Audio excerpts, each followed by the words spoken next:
আসসালামু আলাইকুম বন্ধুরা, কেমন আছেন? কাছে এবং দূরে যে যেখান থেকে এই ভিডিওটা দেখতেছেন, আশা করি সবাই ভালো আছেন, সুস্থ আছেন। আলহামদুলিল্লাহ আমরা অনেক ভালো আছি। নাহার সুইট হোম চ্যানেল থেকে আপনাদেরকে অনেক অনেক ভালোবাসা জানিয়ে আবার নতুন একটা ভিডিও নিয়ে আসলাম। আশা করব আপনাদের কাছে ভালো লাগবে। স্কিপ না করে পুরো ভিডিওটাই দেখতে থাকেন।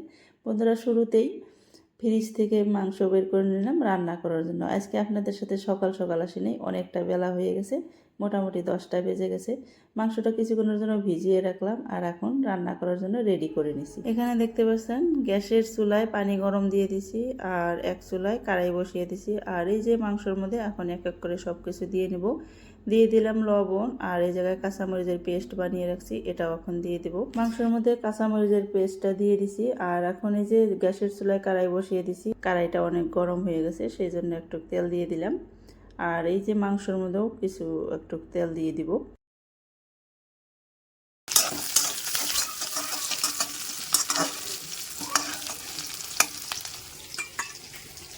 মাংসের মধ্যে বাদ বাকি মশলাগুলো এখন দিয়ে নেব। দিয়ে দিলাম হলুদের গুঁড়া, তারপরে দিয়ে দিলাম জিরার গুঁড়া, তারপরে দিয়ে দিলাম মরিচের গুঁড়া, তারপর আদা রসুনের পেস্ট দিয়ে এই যে সুন্দর করে মাংসটা মাখিয়ে নিই।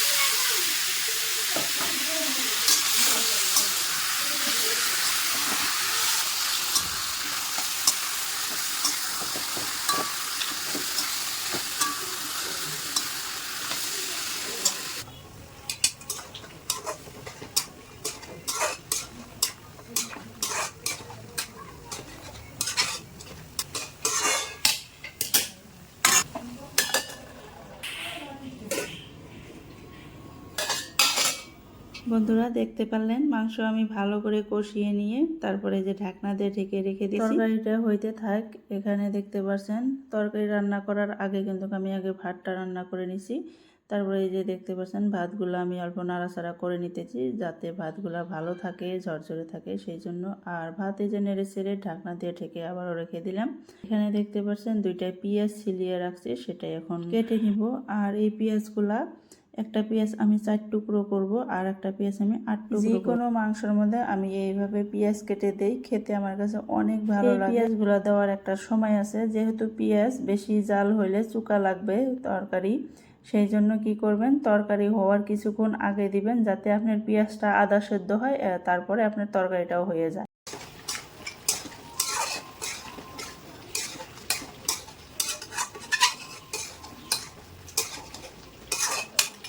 মাংস নাড়াচাড়া করে নিলাম আর এই যে দেখতেই পাচ্ছেন কিছু ঝোল আছে, সেই জন্য আরও কিছুক্ষণের জন্য ঢাকনা দিয়ে ঢেকে রেখে দিব। আর এই জায়গায় তো গরম পানি করে রাখছি, সেটা পরে ঝোল দিয়ে দিব।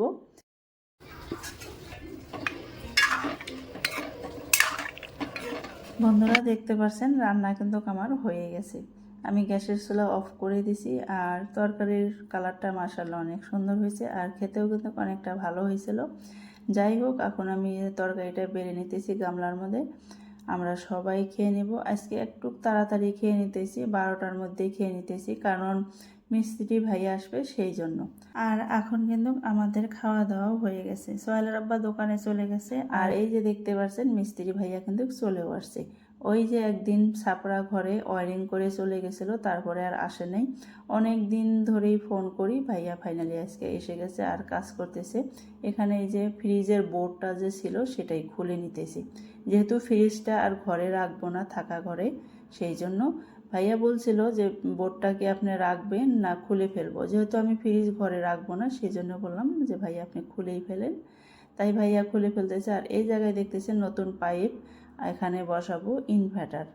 ইনভার্টারটা এখন আমার রান্নাঘরে আছে, ডাইনিংয়ের পূব পাশে, সেটা ভিডিওর মধ্যে আসলে দেখা যায় না ডাইনিংয়ের জন্য। আর এই যে এখানে ভাইয়া কিন্তু এই যে ফ্রিজের বোর্ডটা খুলে নিতেছে। অনেক দিন ধরেই ভাবি যে বেডরুম থেকে ফ্রিজ বের করে দিব, ফাইনালি আজকে আমি এই কাজটা করতে পারতেছি, অনেক ভালো লাগতেছে। ফ্রিজ বের করার দুইটাই কারণ। একটা কারণ হলো ফ্রিজ দিয়ে অনেক জায়গায় অনেক বড় বড় দুর্ঘটনা হয়ে গেছে, সেটা আমাদের অনেক বড় ক্ষতি করতে পারে, যেহেতু বেডরুমে ফ্রিজ, সেই জন্য সরিয়ে নিতেছি। আর জানি না আমার ফ্রিজকে আদৌ আপনাদের ফ্রিজও এরকম হয়, একটু পরে পরে কেঁপে ওঠে, এটা কি প্রবলেম সেটাও জানি না। সোহেলের আব্বাকে কিছুদিন ধরে বলি কিন্তু কেউ শোনেই না, সেই জন্য অনেক ভয় লাগে আমার।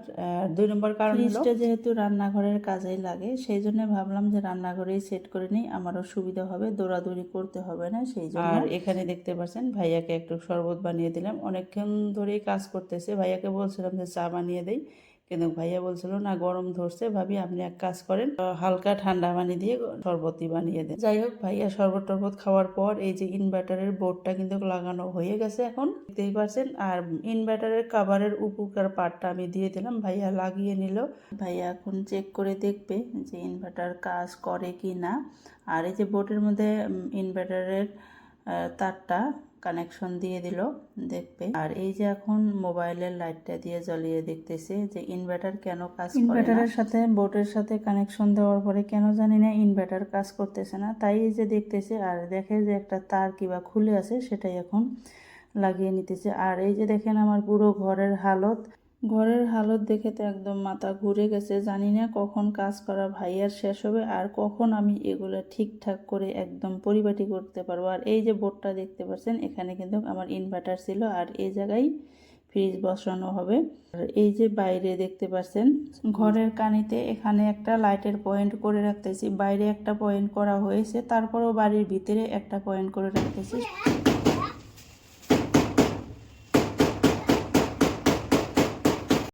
জন্য। এটা সবসময় না জ্বলালেও চলবে। এখন আসলে আমার এই ছাপড়া ঘরেও কিছু কাজ বাকি আছে। এই যে একটা পয়েন্ট করে রাখা হয়েছিল, এখানে এই যে রড লাইটটা লাগিয়ে দিবে, আজকেই আনা হয়েছে রড লাইটটা।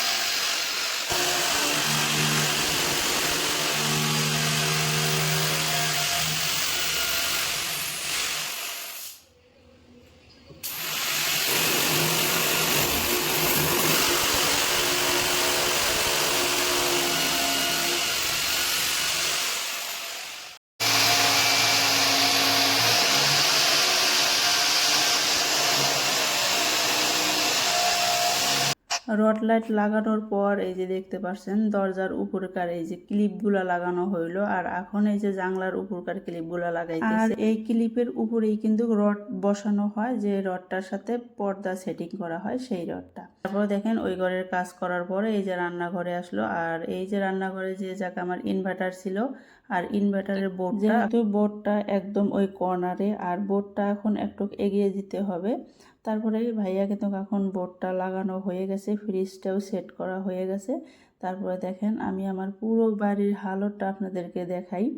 আর বাড়ি ঘরের এই অবস্থা হয়েছে, আল্লাহ আল্লাহ করতেছি আর ভাবতেছি যে বাড়িতে জানি এখন কোনো মেহমান বা কেউ না আসে, আমার বাড়ির এই হালত। আর আমি তাড়াতাড়ি এই কাজগুলো করে নেব, একটা কাজও আপনাদের সাথে শেয়ার করতে পারবো না, কারণ দেখতেই পাচ্ছেন এত এলোমেলো, আপনাদের সাথে শেয়ার করলে আরও অনেক রাত হয়ে যাবে, এমনিতেই আমার অনেক রাত হয়ে যায়। সেই জন্য কিন্তু পুরো বাড়িটা আগে দেখাই দিতেছি। এই জায়গায় দেখতেছেন খাটটা কিন্তু এখন এই যে দিগলা পাশে বিছিয়ে নিচ্ছি, যেহেতু এখানে ইনভার্টার বসানো হয়েছে, পাতাল পাশে আর হবে না। আর এই যে টেবিল সব কিছু বাইরে বের করে দেব। আর এই যে রান্নাঘরের দেখেন, রান্নাঘরে যেহেতু এই যে ফিল্টারের টেবিলটা ছিল সেটা কিন্তু বাইরে বের করে দিছি। আর এই যে বাসন বর্তন অনেক কিছু, সব কিছুই ধরতে গেলে এলোমেলো হয়ে আছে। আর এই জায়গায় বসানো হলো আমার ফ্রিজ, ডাইনিংয়ের সাথেই এই যে ফ্রিজটা বসানো হলো। ফ্রিজটা বসানো কেমন হয়েছে অবশ্যই বলবেন আপনারা। আর এখন আমি এই যে রান্নাঘরটা সব কিছু গুছগাছ করে নিব, তার আগে আপনাদেরকে অল্প শেয়ার করলাম আমার ঘরের পুরা লুকটা, বাইরেও অনেকটা নোংরা হয়ে আছে। যাই হোক, আমি এখন এক এক করে সব কাজ করে নেব, সেটা আপনাদের সাথে শেয়ার করতে পারলাম না, সেটার জন্য আমি অনেক দুঃখিত। কারণ বুঝতেই পারছেন একদম বিকেল হয়ে গেছে, তার সেই জন্য। যাই হোক, আমি এখন কিন্তু আমার সব কিছু গুছগাছ করে নিছি। ছোট ছেলে দোকানে চলে গেছে, ওর আব্বুকে বলছিলাম যে কাজ করে শেষ করতে পারতেছি না, অনেক দুষ্টামি করতেছে, আপনি একটু দোকানে নিয়ে যান। সেই জন্য কিন্তু ছোট ছেলে আর আব্বুর দোকানে আছে, আর বড় ছেলে ঘুমাইছে। ছেলেরা না থাকার জন্য কিন্তু আমি তাড়াতাড়ি কাজগুলো করতে পারছি। যে এই রুমটাও এলোমেলো ছিল, তখন আপনাদের সাথে শেয়ার করতে ভুলে গেছিলাম। কারণ এই যে আমার বড় রুমে যখন মিস্ত্রি কাজ করলো, আমার ছোট রুমে কিন্তু ছেলেরা দুষ্টামি করছে, আর এই রুমটাও এলোমেলো ছিল। সব রুম ঠিকঠাক করে নিয়ে ঘরটাও মুছে নিছি, ফ্যান হালকা দিয়ে দিছি ঘর শুকানোর জন্য। আর এই যে বারিন্দা কিন্তু এখনও শুকাই নেই, আপনারা দেখতে পারবেন ভালো করে বারিন্দা জায়গায় জায়গায় শুকাই নেই, আর মাঝে মাঝে শুকিয়ে গেছে। এই যে দেখতে পাচ্ছেন এরকম করে গুছগাছ করে নিছি। যাই হোক, কেমন হয়েছে এখন অবশ্যই বলবেন। ঘরে ফ্রিজ রাখাটা আমার মনে হয় সেফ না, সেই জন্য সরিয়ে নিলাম। আর এই যে রান্নাঘরের সব কিছু গোছগাছ করে নিছি। ফিল্টার রাখার ওরকম জায়গা ছিল না, আগে যেহেতু টেবিলের উপরে রাখছিলাম, আর ওরকম টুলও নেই বাড়িতে, সেই জন্য এই যে একটা বালতি ছিল, বালতির উপরে রেখে দিয়েছি। আর বাসন বর্তনগুলো ধুয়ে নিছি, র্যাকের মধ্যে এখনও রাখি নেই। আর এই যে ফ্রিজের উপরে কিছু হাঁড়ি, ছোট ছোট হাঁড়ি পাতিল রাখছি। আর ফ্রিজটা মুছে টুছে সব টিপটাপ করে নিছি। ডাইনিংয়ের উপরে কিছু জিনিস রাখছি, কিছু জিনিস সরিয়েও দিব, কিন্তু আজকে পারবো না, এমনিতে রেখে দিছি। যাই হোক, এইভাবে রাখলাম। আর এখন দেখাবো বাইরে। বাইরে এখনও কাজ করা অনেক বাকি আছে। এই ঘরের কাজ কমপ্লিট করার পর আপনাদের সাথে শেয়ার করলাম। এখন বাইরের কাজগুলো করে নিয়ে গাও ধুয়ে নিব। এই যে দেখেন বারান্দা কিন্তু এখনও শুকায় নাই। আর এই যে বাইরে দেখতে পাচ্ছেন অনেক নোংরা জমা হয়েছে। আর এই যে বালতিতে পানি ঘর মুছে ওখানেই রাখছি, ওই পানিগুলো পাল্টিয়ে এনে এই যে ছোট রুমটা আমার মানে ছাপড়া ঘরটাও মুছতে হবে। আর এত এত নোংরা বের হয়েছে বারিন্দা খাটটা সরানোর জন্য। আর এই যে অনেক কাপড় চোপড়ও আছে এখানে। আর এই সম্পূর্ণ কাজ এখন করে তারপরে আসব। আর এই যে ঘরেও কিন্তু এলোমেলো হয়েছে, এই ঘরটা কিন্তু আমি মুছে রাখছিলাম, আজকে যেহেতু মিস্ত্রি ভাইয়া কাজ করলো সেই জন্য কিন্তু এই ঘরটাও নোংরা হয়েছে। এখন পানি নিয়ে আসে এই ঘরটাও মুছবো, আর এই ময়লাগুলা ফেলে দিব, আর দুয়ারটা ঝাড়ু দিব। এই কাজগুলো করে আসতেছি আপনাদের সাথে। দেখেন বন্ধুরা, 6:30 বেজে গেছে, আমার ছেলে এখনও ঘুম থেকে ওঠে নাই। আর অল্প অল্প ঠান্ডা যেহেতু পড়ে গেছে, এখন কিন্তু 6:30 অনেক রাইতই হয়ে যায়। আর এইমাত্র আমি গাও ধুয়ে আসলাম, এখনও কাপড় চোপড়গুলো শুকিয়ে দিই নেই, ধুয়ে আনছি। আর এই যে নোংরাগুলো বালতিতে রেখে দিছি, কালকে ফেলে দিব। আর ওই যে বাইরে দেখতে পাচ্ছেন 2টা টেবিল, গ্যাসের টেবিল, আর এই বারিন্দা যে একটা টেবিল ছিল সেটা, 2টা টেবিলই আমি বাইরে রেখে দিছি। কালকে ধুয়ে একটা টেবিল, ভালো টেবিলটা, পড়ার টেবিলটা ওই ছাপড়া ঘরে নিয়ে নিব। আর এই যে ফাইনালি আমি এখন কাপড়গুলো শুকিয়ে দিলাম। গাও ধোয়ার পর চুলগুলো আগে ভালো করে মুছে নিয়ে আঁচড়ে নিছি, তারপর এই যে কাপড়গুলো শুকিয়ে দিলাম। এখানে অনেকগুলো কাপড়ই ধুয়ে নিছি, যেহেতু রাত করেই গাও ধুলাম, ভাবলাম যে কাপড়গুলো যেহেতু ময়লা আছে তাহলে ধুয়েই ফেলি। এখানে ছোট ছেলের কাপড় আর বড় ছেলের ইউনিফর্ম, সাথে সোহেলের আব্বুরও 2-1টা কাপড় আছে, সম্পূর্ণ কাপড় ধুয়ে এই যে মেলে দিয়ে আসলাম। আর এখন ঘরে ঢুকে গেলাম, ঘরে ঢুকেই সিট ক্যান্ডেল লাগিয়ে দিলাম। বড় ছেলে এখনও ঘুম থেকে ওঠে নাই, ওকে এখন ঘুম থেকে উঠাবো, তারপরে হাত মুখ ধোয়াইয়া পড়তে বসাবো। আর ছোট ছেলে এখনও দোকানেই আছে। যাই হোক, এখন ঘুম থেকে উঠাইয়ে নেব। আর এই যে দেখতে পাচ্ছেন সোহেলের আব্বা কিন্তু এখন বাড়িতে এসে গেছে। আমি চা বসিয়ে দিছি, আমরা সবাই চা খাবো। আর এখানে মমস ম্যাজিক একটা বিস্কিট, এটা আগে কোনো দিন আনে নেই, আজকে ফার্স্ট আনছে। আর এটার সাথে একটা বাটি ফ্রি, দেখতেই পাচ্ছেন। আর 2টা কলম নিয়ে আসছে, যেহেতু সোহেলের আব্বার লাগে, সোহেলকে সবসময় কোশ্চিন বানিয়ে দিতে হয়। আর এই যে বাটিটা দেখতে পাচ্ছেন, এটা কিন্তু এই বিস্কিটের সাথে ফ্রি ছিল। যাই হোক, অনেকটা ভালো লাগছে বাটিটা, আর ভালোও ছিল, আর বিস্কিটটাও খেতে অনেক ভালো আসছিল। আর আমি এখন চাটা বানিয়ে নিয়ে সবাই বসে পড়লাম। এখানে ছোট ছেলে এসে গেছে। ছোট ছেলে লাল চা খাবে না, আসলে আমরা কেউই লাল চা খাই না, কেউই লাল চা পছন্দ করি না।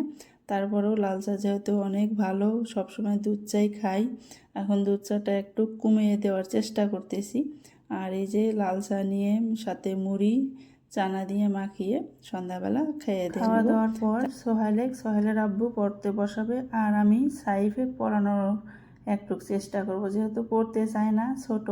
যাই হোক বন্ধুরা, সবাইকে অনেক অনেক ধন্যবাদ জানিয়ে ভিডিওটা শেষ করছি। সবাই ভালো থাকবেন, সুস্থ থাকবেন, আল্লাহ হাফেজ।